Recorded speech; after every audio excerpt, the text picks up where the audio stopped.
on est stressé, on dort mal, et donc après, le problème, c'est qu'on tourne en boucle et on est crevé, et on est encore plus stressé. Feel Good pour être bien dans sa peau et dans sa tête. Carole, on est ravis de t'accueillir, tout simplement. On va parler aujourd'hui de l'inconvénient du stress. Alors, on le sait, le stress, ça dope, faut bien le dire, parfois ça dope. Mais parfois, quand c'est chronique, là, ça devient un petit peu compliqué. Qu'est-ce qui se passe dans notre organisme et comment on fait pour s'en débarrasser ? Exact, Cathy, bonjour. Alors, le stress, en fait, c'est pas mal au début. En fait, ça donne une petite dose d'adrénaline. C'est ça. Ça nous fait avancer. Par exemple, si vous voyez un lion qui arrive vers vous, vous avez une dose de stress qui arrive, mais au moins, ce qui est bien, c'est que vous restez pas devant, vous courez. D'accord, mais c'est pas tous les jours le lion quand même. C'est ça, mais ça peut être le lion, mais ça peut être un autre danger. Alors, c'est quoi le lion ? Enfin, c'est quoi le stress ? C'est en fait la façon dont votre corps réagit au danger potentiel. Alors, quand votre cerveau, il perçoit une menace, par exemple, quelque chose qui le met un petit peu en danger, alors on libère une glande. Une hormone qui est donc l'adrénaline et le cortisol. Le cortisol, on en a déjà parlé, c'est un vrai poison. C'est du stress. C'est une hormone de stress. C'est ça qui fait que quand on a, par exemple, une tâche urgente à faire, on est stressé parce qu'on n'est pas dans les temps ou parce que il faut absolument que ce soit terminé parce qu'on a autre chose à faire.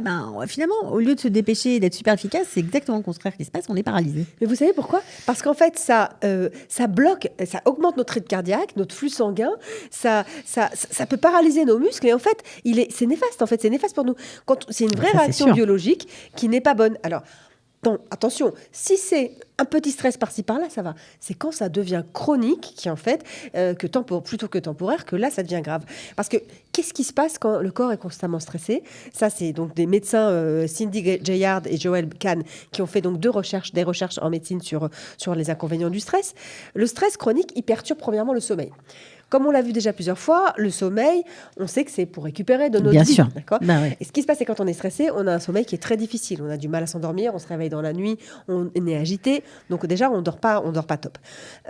Sachez que, par exemple, dans la liste des pays stressés, les États-Unis sont au top. Ils sont au top des pays stressés. Ils ont la palme. Et ils ont un grand problème de sommeil et de qualité de sommeil.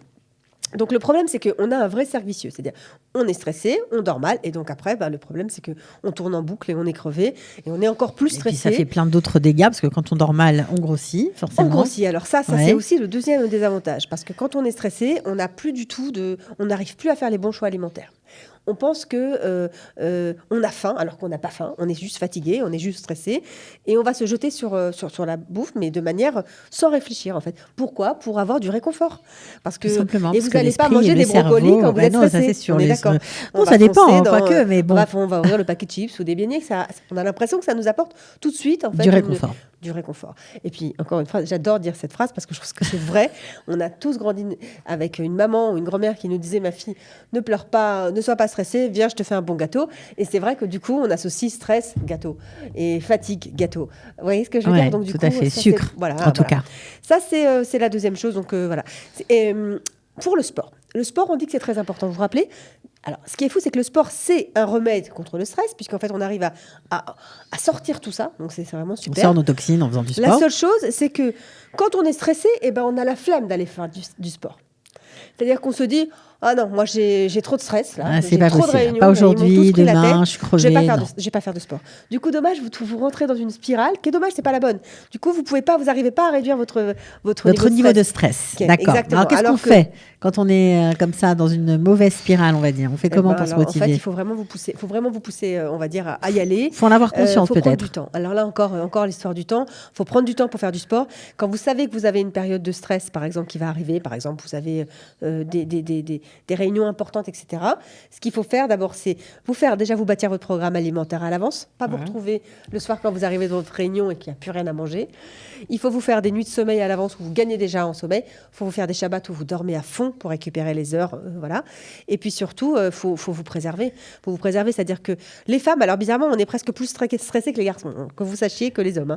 Il y a une étude en fait qui dit que les femmes, 50% des femmes qui occupent des emplois très stressants, elles sont perturbées, mais au point de freiner leur cycle menstruel quand même. C'est-à-dire que c'est assez fort. C'est violent, on va dire. C'est violent Les et ça agit réactions vraiment dans sur le l'intériorité dans le corps sont violentes. de notre féminité. D'accord. Voilà. Ok. Donc en fait, et puis aussi une autre chose, un inconvénient aussi que je vois beaucoup, moi qui m'occupe beaucoup de la peau, le stress a une incidence sur la peau.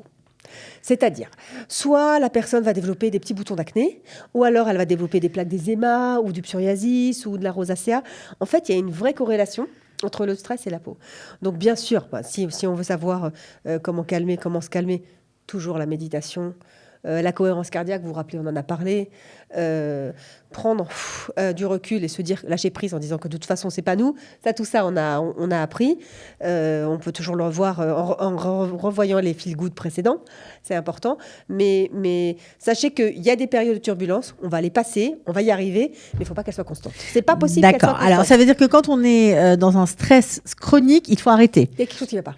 Il faut arrêter la cause de ce stress. Il faut changer de travail, si il faut, vous avez un boulot faut divorcer, il faut parler avec ses enfants. Non, mais en tout cas, si vous avez une personne qui vous stresse à la maison régulièrement, ça c'est embêtant et vous avez intérêt à trouver ce qui vous stresse en tout cas chez cette personne, lui faire remarquer ou essayer de pas, peut-être que ce qui le stresse, c'est en tout cas pas fermer les yeux. Voilà, ou alors peut-être que c'est vous la responsable, peut-être que vous stressez cette personne, etc. Donc il faut vraiment se poser la question. Mais si par exemple vous avez un travail qui est très stressant, qui n'est pas en harmonie avec vos valeurs, vous êtes très famille, vous n'avez pas envie vous d'aller revenir tous les soirs à minuit chez vous, etc. Je vous donne un exemple. Et bien ça, c'est sûr qu'il faut se poser la question, comment je peux faire pour trouver autre chose parce qu'il ne me convient pas. Je ne peux pas vivre avec ça. Je ne peux pas. C'est-à-dire que le stress chronique, en tout cas, on ne parle pas des petits stress, des petites montées d'adrénaline qui font que ça fait du bien, ça booste au quotidien. Pas celui-là. Et puis c'est néfaste. Mais le vrai stress, c'est pas bon pour l'attention. C'est pas normal. Ouais. C'est pas normal.